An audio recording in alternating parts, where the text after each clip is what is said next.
Hi, welcome back to my channel. Today I'm going to be doing my January wrap-up, except it's like already March and I also haven't done a wrap-up in I think a year now. So, yeah, whatever. I took this huge break from reading stuff last year for literally for 9 months. I didn't read anything until September.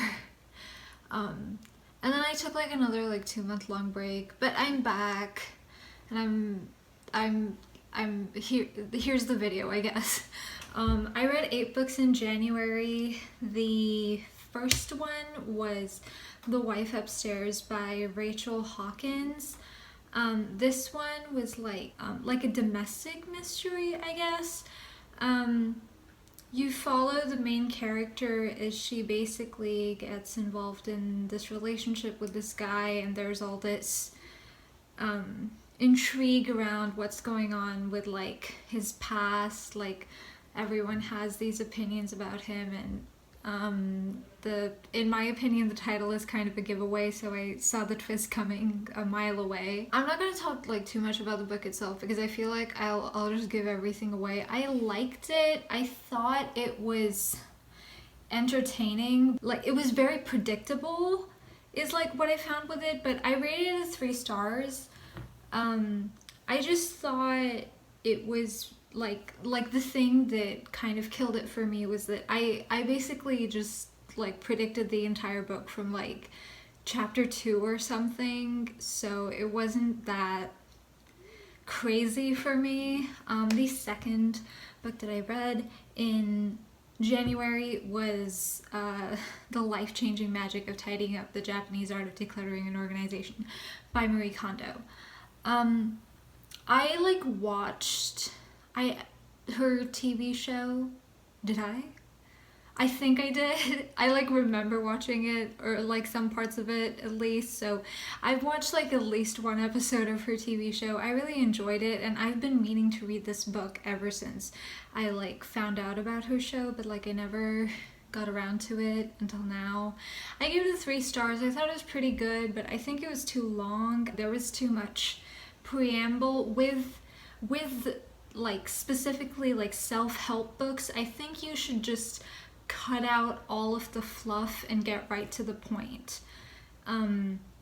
So that's one of the things I wish she did, because I think it was just way too long. I think most of the stuff in there was just it got repeated too much. There were too many anecdotes. I don't think we needed that many anecdotes. I think we got the point fine without them, but it was a fine read. Really made me want to reorganize my room, so I cleaned that the top of my dresser, but then I just let it go to shit again. So I'm sorry, Marie Kondo, for letting you down. The third one I read was Diary of a Wimpy Kid by Jeff Kinney. I gave this book a 1 star. It's if you don't know, it's a children's fiction book, general fiction, I guess, contemporary, I guess. Yeah, it's about this kid called Greg, or I guess Gregory technically, but his nickname is Greg, and he's in middle school. I think he's 12, and it follows, it's basically his diary, from his perspective. And my issue with the book is just I'm not 12 in case that isn't obvious. So I just didn't really enjoy it. I really hated Greg as a character. I was I want nothing to do with you. I think you're a terrible person, which is fine because he's in middle school. You're allowed to be kind of an asshole because you grow, you're not gonna be 12 forever. But I as an adult don't want to read about some kid just being an asshole to his only friend. But I did. I was actually recommended this book by one of my friends who, it's his favorite book. He has read no other books. And this is his favorite book, and I was like, he like gifted it to me for my birthday, and like I read, and he's like, you need to read this, and this was 2 years ago, and I finally got around to it, and I was like, dude, you need to read more shit. You need to stop recommending me books like this. Anyway, moving on. The fourth one I read this January was The Secret Keeper of Jaipur by Alka Joshi. It's the sequel to what the hell is the first one called? The Henna Artist? I'm pretty sure it's called The Henna Artist. If it's not, I'll like put like a little thing here. It's basically, the first one is about this lady who like works in Jaipur as a henna artist, and then this one is like about the same lady, but now she no longer works in Jaipur as a henna artist. She actually works in Shimla now. And like there's like a cast of characters surrounding her, and there's like some interpersonal tension. It's like historical fiction. It takes place in the 50s, I think, like not super long after the partition and like the war and everything. I gave it a 3 stars. I thought it was, yeah, I don't have like a lot to say about it. It was an enjoyable read. There just is not that much to say about it. And now I'm gonna move on to the next one, which is And Then There Were None by Agatha Christie. I gave this one also a 3 stars. I feel like I give everything 3 stars nowadays. And Then There Were None I thought was pretty good. I think I've read like 4 Agatha Christie books by now. I've enjoyed all of them. For this one, I didn't actually end up figuring out like what like the mystery by the end of the book, which was like really sad for me, because I did for like Death on the Nile. Like I actually figured it out. I was really proud of myself. But I didn't for this one. I definitely see why Agatha Christie is the best-selling novelist of all time. Like I think she figured out how to write about like characters that seem like real people. Like all her characters just seem like they could be like real people. Like she does really well with characterization, and all her mysteries are very intriguing. And then sometimes I like put some pieces together myself, and I'm like, oh my god, I'm a fucking genius.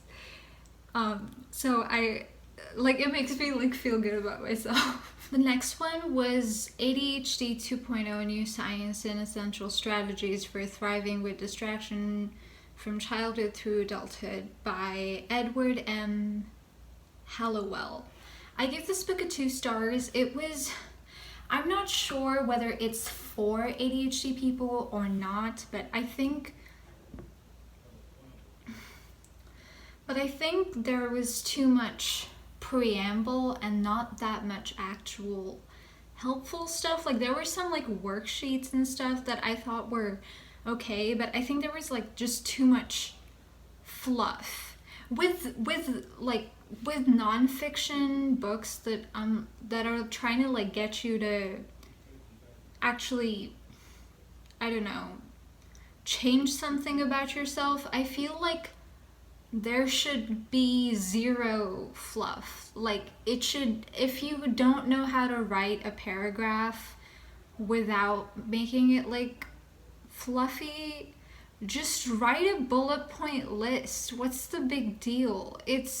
You don't have to have like all of this extra stuff in there. Like as someone who like has ADHD, this book is so fucking boring to read. Like just like shut up, like stop talking about all this extra shit. Just get to the point. Like don't spend like so much time explaining something tangentially related to what your actual point is, which I feel like he did this a lot in this book. And also pretty much like everything he said, I'd already heard from my psychiatrist when I got my diagnosis, and we had like the appointment where she basically just like went through and like explained what the fuck this means and stuff. Like I feel like this book was just made for people who've like never heard of ADHD before. So I feel like if you actually have ADHD, like, and you've like Googled it before or like talked to your psychiatrist who like diagnosed you, like, this isn't gonna help you. I think you can just read like a WebMD article and it'll help you more than this did. And WebMD articles are not renowned for their helpfulness. They're renowned for their like scaremongering. You have a weird ache in your, I don't know, arm. This means you're gonna die now, like thing. But yeah. The next one is The Starless Sea by Erin Morgenstern. This is it's like a fantasy fiction. It's like a fantasy fiction. Well, I mean, I guess it has to be fiction if it's fantasy, but what the fuck am I talking about? Yeah, it's a fantasy. It's about this like, there's this place like in the book that's like called the Starless Sea. I don't know why I'm using air quotes. And there's this character, his name is Zach. Zachary is a master's student, and he basically like starts out like just living like a completely normal life, and then he finds this like world of like, I guess like magical stuff. Basically there's this library that's full of books from like, or I guess they say it's like stories, so I guess it's like just like any like story that ever existed. And Zachary finds himself, like he picks up a book like in his like regular library at like college, not like this like magical one, and he finds that there's a memory from his childhood like written down in the book. So it like leads him down this huge rabbit hole. I don't think that's a spoiler. It's like in the first like chapter, or maybe the second one. I don't know. So he basically like is introduced to this world of like all this other stuff. And that is what the book is about. I rated it a 3.5 stars. I do half stars now as well. I decided that about myself. I thought it was good. It's like, if y'all know Inkheart, it gave me a lot of Inkheart vibes in that I think it's a book that's about loving books, and I'm like completely in favor of that entire concept. But I found that the pacing was just way too slow for me. At some parts, like there are stretches of this book where like nothing really happens, and I was just like, what's like the point? Like what? Like nothing is happening. And then when I got to the end, I was like pretty like bored by then, but just because of the parts, like I don't mind the plot, I just think it was like there were way too many interwoven threads, and I think there should have been fewer, because I just don't think they were put together in the most coherent manner. Although maybe that was her goal, in which case, like, congratulations, you've achieved it. But yeah, that's what I thought about that one. The last one I read in January was The Kiss Quotient by Helen Huang, and I gave this book a 2 stars. I actually have like a whole rant about this. I thought about making a whole video where I just complain about this book, which kind of leads me to believe maybe I should have just given it 1 star. But the conceit of this novel is it's a romance novel.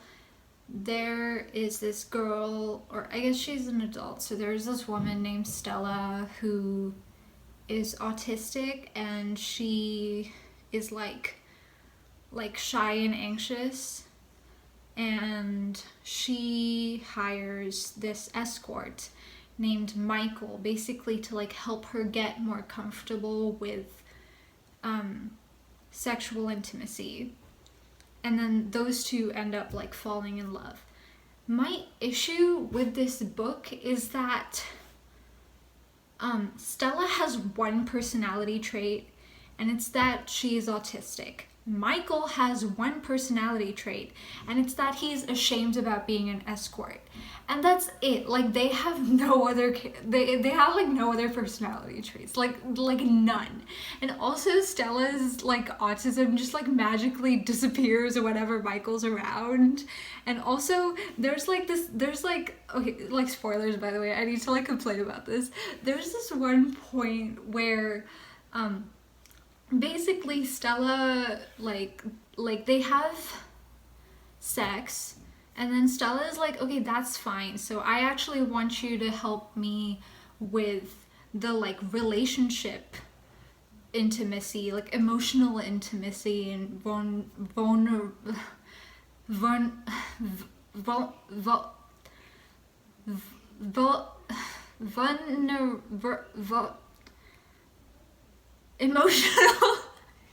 intimacy aspect of a relationship.